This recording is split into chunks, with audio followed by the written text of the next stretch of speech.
Yes, good morning students. तो आज हम बात करेंगे PSSB लेबर इंस्पेक्टर ग्रेड 1 की पोस्ट के रिगार्डिंग।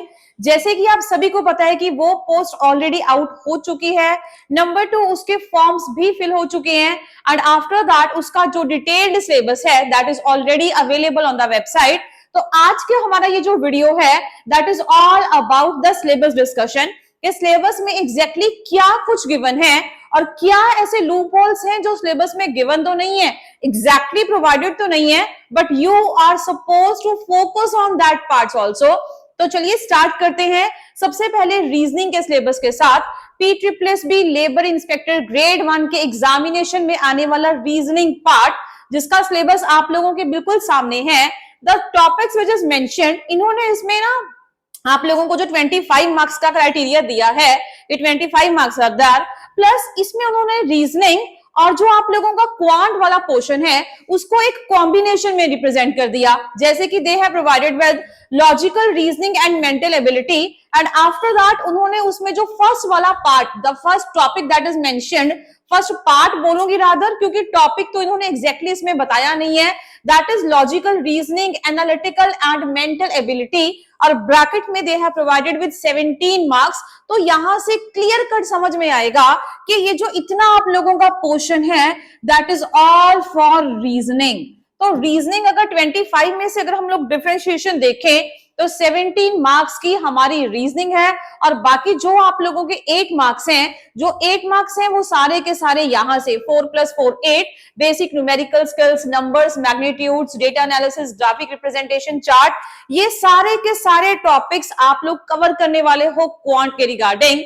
लेकिन आज मैं आप लोगों से बात करने वाली हूं सिर्फ और सिर्फ रीजनिंग के रिगार्डिंग। तो क्वांट के रिगार्डिंग भी बात करेंगे but in our next video, because this video is exclusive for the reasoning part. और रीजनिंग पार्ट की वेटेज भी काफी है, 17 मार्क्स की रीजनिंग आने वाली है। रीजनिंग पार्ट हमेशा हर एग्जामिनेशन में थोड़ा सा स्कोरिंग पार्ट रहता है, इजीली अंडरस्टैंडेबल है, तो स्टूडेंट्स का वैसे भी ये द फेवरेट वाला पार्ट रहता है कि मैम रीजनिंग को थोड़ा सा अगर हम लोग एफर्ट करते हैं तो वो सीखने को जल्दी मिल जाती है। सो डेफिनेटली यहाँ पे उन्होंने जो सिलेबस प्रोवाइड किया, logical reasoning, analytical and mental ability marks and 17 marks के इन्होंने बता दिया। आफ्टर दैट इन्होंने क्लियर कट इसमें कोई भी टॉपिक नहीं लिखा, दैट डायरेक्टली इंडिकेट्स कि यहाँ पे आप लोगों को बहुत सारे इंपॉर्टेंट टॉपिक्स हैं जो रीजनिंग लैंग्वेज का, जो रीजनिंग का बेस है, उन सारे के सारे टॉपिक्स को कवर करके चलना पड़ेगा। उसका रीजन क्या है, क्लियर कट कुछ भी मेंशन नहीं है, तो डेफिनेटली हम लोगों को अपने आप अपने दिमाग से ही काम लेना पड़ेगा कि एग्जैक्टली जो बेसिक टॉपिक्स हैं जिनके बिना रीजनिंग का एग्जामिनेशन बनता ही नहीं है, we must focus on that topics. चलिए अब उन टॉपिक्स की बात करेंगे और साथ के साथ उनकी वेटेज की भी बात करेंगे सो दैट आप लोगों को क्लियर कट एक आइडिया मिलना स्टार्ट हो जाए। इन्होंने एग्जैक्टली तो मेंशन नहीं किया बट हम लोगों को अपनी एजम्पशन से ही काम लेना पड़ेगा कि एग्जैक्टली कहां से कितने पार्ट में से कितने क्वेश्चंस आने के पूरे चांसेस रहते हैं। तो सबसे पहले अगर मैं इसमें बात करूंगी तो हम लोग एक टॉपिक का नाम लिख लेंगे जी, कोडिंग एंड डिकोडिंग। सबसे पहले अगर मैं रीजनिंग में बात करूं तो सबसे पहला जो आप लोगों का टॉपिक है coding and decoding. It's a humble request कि ये जितने भी टॉपिक्स के मैं नाम नोट डाउन करवा रही हूं, जितने भी लेबर इंस्पेक्टर के एस्पिरेंट्स हैं, जो भी स्टूडेंट्स वो पेपर एग्जामिनेशन क्लियर करना चाहते हैं, वो काइंडली इन सारे के सारे टॉपिक्स पे जरूर फोकस करके चले। रीजन, इन पे फोकस नहीं करोगे तो बहुत मुश्किल हो जाएगी। चलिए कोडिंग एंड डिकोडिंग लिखा। कोडिंग डिकोडिंग का पैटर्न हर किसी को पता है, कोड दिया होता है आप लोगों को क्वेश्चन में और किसी पैटर्न के अकॉर्डिंग या किसी क्राइटेरिया के अकॉर्डिंग आप लोग उसको डिकोड करते हो। सबसे पहले अज्यूम करने की कोशिश करते हैं, पकड़ने की कोशिश करते हैं एग्जैक्टली ये कोड अगर इस चीज को रिप्रेजेंट करेगा, एक या दो वेरिएशंस वो दे देंगे कि this code is equal to this code is equal to this, तो आप लोगों को आगे उसको किसी और थर्ड वाले को ढूंढना होगा। तो वही सेम क्राइटेरिया रहता है, पहले वाले से पैटर्न बनाने की कोशिश करो, दूसरे वाले में उस चीज को क्रॉस चेक करो और तीसरे वाले पार्ट में जो आप लोगों का फाइनल क्वेश्चन है वहां पे उस चीज को इंप्लीमेंट करने का काम करेंगे। कोडिंग डिकोडिंग की अगर मैं बात करूं तो हर साल यहां से एक या दो क्वेश्चंस बन जाते हैं, लिख लेंगे जी एक बार, थोड़ी बहुत डेफिनेटली वेरिएशंस होती रहेंगी, लेकिन इतना रफ आइडिया आप लोगों को जरूर मिल जाएगा कि कितने कितने मार्क्स का आना है और एग्जैक्टली किन टॉपिक्स पे फोकस करके चले। कोडिंग एंड डिकोडिंग के बाद में बात करूंगी ब्लड रिलेशन की। लिख लेंगे जी टॉपिक, जिन लोगों ने रीजनिंग ऑलरेडी थोड़ी बहुत कर रखी है, हर किसी को पता है कि ब्लड रिलेशन का पार्ट, ब्लड रिलेशन का क्वेश्चन रीजनिंग में द इंपॉर्टेंट क्वेश्चन माना जाता है। इसके बिना आप लोगों का एग्जामिनेशन बनना भी मुश्किल हो जाएगा। तो एक तरीके से मान के चलेंगे ब्लड रिलेशन की तीनों कैटेगरीज जिसकी बात करूं, सबसे पहले कैटेगरी में वो सब कुछ मेंशन होता है, जैसे आप लोगों को कुछ रिलेशंस गिवन दे देंगे, like there are 4 to 5 persons, एक का रिलेशन दूसरे के साथ ऐसे है, दूसरे का तीसरे के साथ, वो फोर्थ के साथ कैसे रिलेटेड है, तो आप लोगों को फिफ्थ वाले का फर्स्ट वाले के साथ रिलेशन बता दो। एक एग्जांपल बता रही हूं, इस तरीके की कैटेगरी में हम लोग फर्स्ट कैटेगरी को रेफर करेंगे, इस तरीके के क्वेश्चंस को।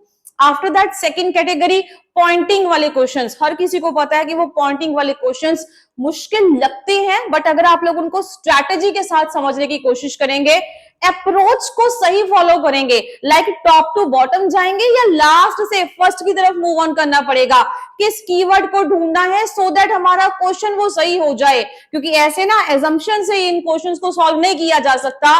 सो डेफिनेटली ब्लड रिलेशन की सेकंड कैटेगरी।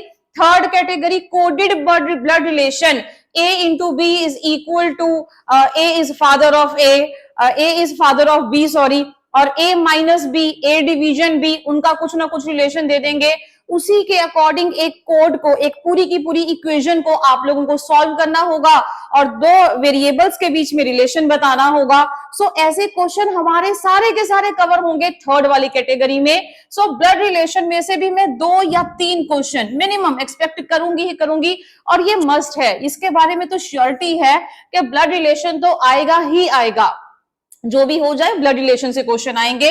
आफ्टर दैट अगर मैं बात करूं next topic that is directions, एक बार मेंशन कर लेंगे डायरेक्शंस वाला, डायरेक्शन एंड डिस्टेंस वाला जो टॉपिक है that is also very important. यहां से भी 1 या 2 नंबर के आप लोगों के क्वेश्चंस बनने के पूरे पूरे चांसेस रहते हैं, चाहे वो सिंपल डायरेक्शंस के से लेके हो कि कोई पर्सन है वो मूव करेगा यहां से लेफ्ट तक, आफ्टर दैट उसका कुछ डिस्टेंस प्रोवाइड कर देंगे, आफ्टर दैट वो राइट टर्न कर गया, वो लेफ्ट टर्न कर गया, वो साउथ की तरफ गया, वो नॉर्थ की तरफ गया। थोड़ा बहुत अगर डायरेक्शंस के बारे में नॉलेज होगी कि अगर कोई पर्सन हेड करेगा किसकी तरफ, if a person is headed towards north, तो उसका लेफ्ट या राइट कहां होगा, अगर कोई पर्सन हेड करेगा साउथ की तरफ तब उसका लेफ्ट राइट में पक्का डिफरेंशिएशन होगा ही होगा, और वेरिएशंस आ जाती हैं तो वो वेरिएशंस समझनी हमारे लिए बहुत जरूरी है। डायरेक्शंस एंड डिस्टेंस का टॉपिक बहुत इंपॉर्टेंट है, यहाँ पे आप लोगों का जो पाइथागोरस थ्योरम है वो रिलेटेड जो क्वेश्चंस होंगे वो भी सुपर इंपॉर्टेंट माने जाते हैं। सो पाइथागोरस थ्योरम वाले जो क्वेश्चंस हैं स्पेसिफिकली उनपे मैं जरूर फोकस करने को बोलूंगी। After that direction and sense में जो एंगल्स वाला पार्ट है, लाइक आप लोगों को कोई मूवमेंट बताएंगे, एक पर्सन है वो यहां से इतनी डिग्री मूव करेगा, क्लॉकवाइज मूव करेगा या एंटी क्लॉकवाइज मूव करेगा, उसकी मूवमेंट को ट्रैक करो एंड आफ्टर दैट उसकी फाइनल डेस्टिनेशन बताओ, उसका डिस्टेंस बता दो, उसकी डायरेक्शन बता दो। डिस्टेंस तो नहीं पूछा जाता इसमें, जो भी आप लोगों के ये एंगल्स वाले क्वेश्चन आते हैं, बट यस डायरेक्शंस उसमें हमेशा पूछते हैं, तो वो डायरेक्शन पूछना भी बहुत इजी हो जाता है, उसको कैच करना बहुत इजी हो जाता है अगर सारी डायरेक्शंस के बारे में बहुत ढंग से नॉलेज हो। तो यहाँ पे भी मैंने 2 मार्क्स का ये वेरिएशन आप लोगों को लिख दी। आफ्टर दैट जो इंपॉर्टेंट एक और टॉपिक है that is your number series, और इसी के साथ में मिसिंग नंबर, ये दोनों को मैं साथ में ही इंक्लूड कर रही हूं। लिख लेंगे जी number series and missing number. Missing number series की अगर बात करें, एक सीरीज दी होगी आप लोगों को नंबर्स के गिवन, नंबर्स के रिलेटेड, उस सीरीज में कुछ ना कुछ पार्ट मिस होगा, चाहे वो स्टार्ट में हो, चाहे वो मिड में हो, चाहे वो लास्ट में हो, बट यस मिस होगा। And what you are suppose to do, आप लोगों को सिर्फ और सिर्फ उस मिसिंग पार्ट को ही तो ढूंढना है, और उस पार्ट को ढूंढ लेंगे हमारा क्वेश्चन सॉल्व हो जाएगा। ढूंढेंगे कैसे, पर्टिकुलर पैटर्न बनाएंगे, पैटर्न में हमारा लॉजिक होना, ढूंढना बहुत जरूरी है, और वो सिमेट्रिक होना उससे भी ज्यादा जरूरी है। अगर पैटर्न में सिमेट्री नहीं होगी तो हमारा आंसर गलत की तरफ भी चला जा सकता है। सो थोड़ा सा नंबर सीरीज पे ध्यान देंगे, आफ्टर दैट हमारा टॉपिक है मिसिंग नंबर। ये क्वेश्चंस हमेशा आप लोगों को फिगर की फॉर्म में गिवन होंगे, सीरीज नहीं होगी। जैसे पहले वाला तो पार्ट था वो नंबर सीरीज वाला था, ढूंढने वहां पे भी नंबर ही थे, ढूंढने यहां पे भी आप लोगों को नंबर हैं, लेकिन ये नंबर्स हमेशा एक डायग्राम की फॉर्म में गिवन होंगे, चाहे वो सर्कल हो, स्क्वायर हो या किसी भी तरीके की फिगर बना देंगे, स्टार भी बना सकते हैं। तो कुछ पार्ट्स में नंबर लिख देंगे, आप लोगों को देखना, सोचना और पकड़ना पड़ेगा कि एक नंबर से दूसरे नंबर तक कैसे जाया जा सकता है, उसका सिमेट्रिक पैटर्न क्या है। ये टॉपिक्स बहुत इंटर रिलेटेड है, तभी मैंने इनको साथ में लिखा और इसमें भी मैं वेटेज तकरीबन 2 मार्क्स की दे रही हूं। आफ्टर दैट जो आप लोगों का नेक्स्ट इन्हीं से मिलता जुलता टॉपिक है, that is your alphabet series. Note down कर लेंगे, अल्फाबेट सीरीज, जैसे हमारी नंबर सीरीज वैसे हमारी अल्फाबेट सीरीज। पहले सिर्फ इतना डिफरेंस है, पहले वाले पार्ट में आप लोगों को नंबर्स गिवन थे, यहाँ पे आप लोगों को ए बी सी की फॉर्मेट में सारे के सारे अल्फाबेट गिवन होंगे। लाइक ए से डी तक जंप करना है, आफ्टर दैट डी से लेके एच तक जंप करना है। कहीं पे कुछ भी पैटर्न बनाने की कोशिश करेंगे तो वो अल्फाबेट की अगर पोजीशन बहुत ढंग से आती होगी, I am talking about the position, उनकी फ्रंट से भी पोजीशन, उनकी बैक से भी पोजीशन, अगर हर एक अल्फाबेट की पोजीशन का आइडिया होगा ना, क्वेश्चंस आप लोगों के 5-5 सेकंड में भी निकल सकते हैं। सो अल्फाबेट सीरीज के क्वेश्चंस पे जरूर फोकस करें। इसी एक टॉपिक को मैं 2 मार्क्स दे रही हूं, ये भी बहुत इंपॉर्टेंट है। तकरीबन काफी सारे टॉपिक्स हम लोगों ने लिख भी लिए। आफ्टर दैट कुछ और टॉपिक्स की बात करें, जैसे कि हमारे पास सिटिंग अरेंजमेंट है। Sitting arrangement is also very important part, जहां से क्वेश्चंस आने के चांसेस रहते हैं। मोस्ट ऑफ द टाइम ये क्वेश्चन इंटरलिंक्ड भी हो सकते हैं, but it is not mandatory कि एक बड़ी सी स्टेटमेंट देख के आप लोगों को हमेशा वो 2 या 3 क्वेश्चन ही पूछेगा। ये एग्जामिनर की मर्जी है, होली सोली चाहे वो इतनी बड़ी स्टेटमेंट से खाली एक क्वेश्चन पूछे और वो एक क्वेश्चन बनाने के लिए तुम लोगों को पूरा पार्ट सॉल्व करना पड़ेगा। But that is also very easy part. लिखने में दिखने में ना ये क्वेश्चंस आप लोगों को बहुत लेंथी लगते हैं, लगेगा कि क्वेश्चंस काफी मुश्किल होंगे। छोटी छोटी ट्रिक्स है, अगर उनके बारे में पता होगा तो क्वेश्चन को सॉल्व करने में 30 second max, I am not talking 5 seconds लगेंगे, बट 30 सेकंड्स मैक्सिमम लगते हैं अगर आप लोगों को सिटिंग अरेंजमेंट बनाना कैसे है उसका एग्जैक्ट क्राइटेरिया पता है, किस लाइन से कहां पे जंप करना है, कैसे वेरिएबल्स को चूज करना है, सर्कुलर फॉर्म में है, रोज की फॉर्म में है, पर्सन्स को बिठाना कैसे है, अगर वो सारी चीजें क्लैरिटी है तो सिटिंग अरेंजमेंट से भी कम से कम मैं बताऊंगी 1 या 2 क्वेश्चन यहां से भी आने के चांसेस हैं। आफ्टर दैट मैं बात करूंगी एक बहुत ही important topic, that is calendar की। कैलेंडर से भी एक क्वेश्चन जरूर आ सकता है। कैलेंडर में आप लोगों को मोस्टली डेट्स के रिगार्डिंग क्वेश्चन ही आएंगे, बट ऑब्वियस है एज द नेम इंडिकेट्स वो कभी आप लोगों को लीप ईयर के रिगार्डिंग क्वेश्चन पूछ सकते हैं। लाइक लास्ट बहुत सारे एग्जामिनेशंस में देखा जाता है कि they are provided you with 4 years और पूछेंगे इसमें से लीप ईयर कौन सा है, तो उसी को ढूंढना पड़ेगा, या कोई पर्टिकुलर डेट दे देंगे एंड दे विल आस्क कि इस पर्टिकुलर डेट पे डे कौन सा होगा।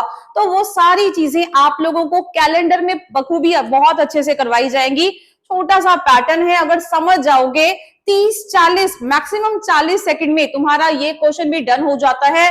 लगता है कि मुश्किल होगा, किसी भी डेट पे क्या डे है उस चीज को निकालना, उसको with short trick and with long trick दोनों तरीकों से आप लोगों को सिखाया जाएगा और 30-40 सेकंड्स का लैग रहता है, क्वेश्चन बहुत ढंग से हो जाता है। So I am giving here 1 mark. Calendar के साथ ही हमारा लिंक्ड है क्लॉक, क्लॉक में से भी क्वेश्चन पूछा जा सकता है। सो डेफिनेटली मैं 1 मार्क्स इसको भी दे रही हूं। टाइम के रिलेटेड क्वेश्चंस होंगे, टाइम गेन करना या टाइम लूज करना, या फिर बताएंगे एक क्लॉक है वहां पे लाइक इतना टाइम हो रहा है, लाइक 3 o'clock हो रहे हैं, 5 o'clock है, 6 o'clock है, 6:30 है, 7:30 है। आप हमें ये बता दें कि जो आवर हैंड है और हमारा मिनट हैंड है दोनों के बीच कितना एंगल बनेगा। तो इस तरीके के ये बहुत जनरल क्वेश्चन है जिनके पूछे जाने के चांसेस पूरे रहते हैं। अपार्ट फ्रॉम दैट जो पजल वाला पार्ट है that is also very important. Data handling भी थोड़ी बहुत इसी में कवर हो जाती है। आप लोगों को एक लेंथी क्वेश्चन दिया होगा जिसमें बहुत सारा डेटा प्रोवाइडेड होगा, कुछ प्रोवाइडेड है और कुछ आपको अपने आप से ढूंढना पड़ेगा। लाइक पजल्स के मिसिंग पार्ट्स जोड़ने की काम करते हैं ना, तो वैसे ही हो सकता है 4 एक फैमिली की बात कर लें, 4 या 5 पर्सन्स की बात करने कि वहां पे वो ऐसे है, वो वहां पे उसके साथ मैरिड है एंड उसका प्रोफेशन ये है, उसका जेंडर ये है, 2-3 का बताएंगे, 2-3 का पूछने की कोशिश करेंगे कि फैमिली में इतने मैरिड कपल्स हैं और फैमिली में इतने चिल्ड्रन हैं, तो जितनी इंफॉर्मेशन गिवन है उसी से रिलेटेड जो बाकी है वो कितनी इंफॉर्मेशन आप लोग निकाल सकते हो और कैसी कितनी ऐसी इंफॉर्मेशन है जिसके रिगार्डिंग हम कुछ भी कोई कमेंट नहीं कर सकते हैं। So this was all about puzzles. तो पजल्स में भी ऐसी चीजें बहुत इंपॉर्टेंट रहती हैं, coding, decoding, blood relation, direction, number series, missing number, alphabet series, sitting arrangement, calendar, clock, puzzle. Apart from that एक और टॉपिक है जिसके बारे में भी आप लोगों ने सुन रखा होगा, दैट इज रैंकिंग। फटाफट से लिख लेंगे, रैंकिंग, रैंकिंग एंड ऑर्डर, ये भी बहुत इंपॉर्टेंट टॉपिक है। एक क्लास में कुछ स्टूडेंट्स का काउंट बताएंगे, चाहे वो एक का ही बताएं कि क्लास में लाइक 40 स्टूडेंट हैं, एक स्टूडेंट है उसका रैंक फ्रंट से इतना है, तो आप जरा हमें उसका रैंक बैक से बता दें। या 2 स्टूडेंट्स हैं, वो अपनी अपनी जगह बैठे हैं, कुछ देर के बाद वो अपनी पोजीशंस को इंटरचेंज कर लेंगे, तो अब उनमें से एक स्टूडेंट जो है उसकी न्यू पोजीशन ये है और जो दूसरे वाला है उसकी न्यू पोजीशन बताएं। इस तरीके के क्वेश्चंस आने के चांसेस पूरे पूरे रहते हैं। तो रैंकिंग एंड ऑर्डर, ऑर्डर में क्या आएगा, लाइक 4-5 स्टूडेंट्स की बात कर देंगे, उनका कंपैरिजन करेंगे on the basis of their height, weight and whatever you think, किसी भी चीज के रिगार्डिंग, ये उससे टॉल है, वो उससे शॉर्ट है, वो उससे हैवियर है, ऐसे तरीके के क्वेश्चंस में आप लोगों को एक हायरार्की को ड्रॉ करना पड़ेगा। हायरार्की के थ्रू ही हम लोग क्वेश्चंस को सॉल्व कर पाएंगे। इसके अलावा भी एक और लास्ट और एक ऐसा इंपॉर्टेंट टॉपिक है जिसके बारे में मैं बोलूंगी, अगर आप लोग कर लोगे तो हमारे लिए बहुत ज्यादा लाइक हमारा रीजनिंग वाला पोर्शन ना बहुत ही सिक्योर हो जाएगा। लिख लेंगे जी, that is statements and conclusion. Right down, statements and conclusion. Statements and conclusion important topic है, यहां से भी आप लोग 1 या 2 क्वेश्चन, चलिए मिनिमम 1 क्वेश्चन भी मान के चलें तो कम से कम 1 क्वेश्चन हम लोग जरूर एक्सपेक्ट करते हैं। आप लोगों को 2 या 3 स्टेटमेंट्स दे देंगे, उसी के रिलेटेड 2 कंक्लूजन दे देंगे और दोनों के रिगार्डिंग आगे आपसे ऑप्शन पूछी जाएंगी, क्या सिर्फ पहला कंक्लूजन सही है, क्या सिर्फ दूसरा सही है, या पहला या दूसरा, और वाला केस आ जाएगा, आइदर और वाला। आफ्टर दैट नाइदर नॉर वाला केस आ जाएगा, ना पहला ना दूसरा। आफ्टर दैट बोथ वाला केस आ जाएगा, लाइक पहला भी सही है और दूसरा भी सही है। जैसे ऑप्शंस वेन डायग्राम की हेल्प से आप लोग क्वेश्चन को बनाएंगे and you will try to solve the question. So ये सारे के सारे बहुत इंपॉर्टेंट टॉपिक्स हैं जो हमारी रीजनिंग का बेस है।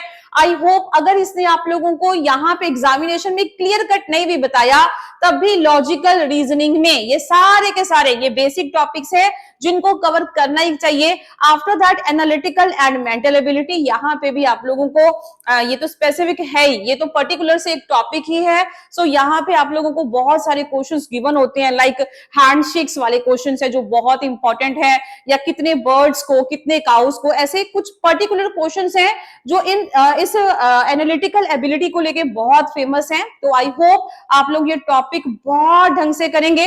रीजन ये वाला तो आप लोगों को एग्जैक्टली गिवन है, एंड अपार्ट फ्रॉम दैट जितने एक्स्ट्रा टॉपिक थे वो मैंने आप लोगों को सारे के सारे टॉपिक बताए। तो ये सारे टॉपिक्स को बहुत ढंग से कवर करें, कोशिश कर सकते हैं RS अग्रवाल की बुक में से आप लोग जितना मर्जी कंटेंट आपको मिल जाएगा।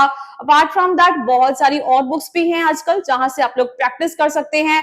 YouTube is also there, Google से आप लोग प्रैक्टिस शीट्स निकाल सकते हैं, और यहाँ पे भी हमारे पास बंसल एकेडमी से आप लोगों को बहुत सारा बढ़िया वाला स्टडी मटेरियल मिल सकता है, जहां से आप लोगों को मल्टीपल बुक्स का कंटेंट कंसिडर किया जाता है। ऐसा नहीं कि खाली एक बुक से होगा, डेफिनेटली अलग अलग सोर्सेज से अच्छा डेटा को हम लोग कंबाइन करेंगे and we will provide you the correct guidance. तो उसी के रिगार्डिंग ये सारा कुछ प्रोवाइड किया जाएगा। सो डेफिनेटली आप लोग इन टॉपिक्स पे जरूर ढंग से फोकस करके चले, ताकि जो हमारा रीजनिंग वाला पोर्शन है लेबर इंस्पेक्टर के एग्जामिनेशन में वो बहुत अच्छे से सिक्योर हो जाए। 17 मार्क्स को सिक्योर करना ज्यादा मुश्किल नहीं होगा अगर खाली इन्हीं टॉपिक्स पे भी फोकस कर लेंगे। तो चलिए अपनी आने वाली नेक्स्ट वीडियोस में मैं आप लोगों के साथ बात करूंगी एक एक टॉपिक को लेंगे और उसी के रिगार्डिंग ट्रिक्स को सिखाया जाएगा, उसका बेसिक बताया जाएगा, क्वेश्चंस को कैसे जल्दी अटेम्प्ट करें वो भी सिखाया जाएगा। तो उसके लिए आप लोगों को हमारी आने वाले वीडियोस को प्रॉपर देखना पड़ेगा, उनको फॉलो करना पड़ेगा। और इसी के साथ मैं वीडियो को एंड करूंगी। Thank you.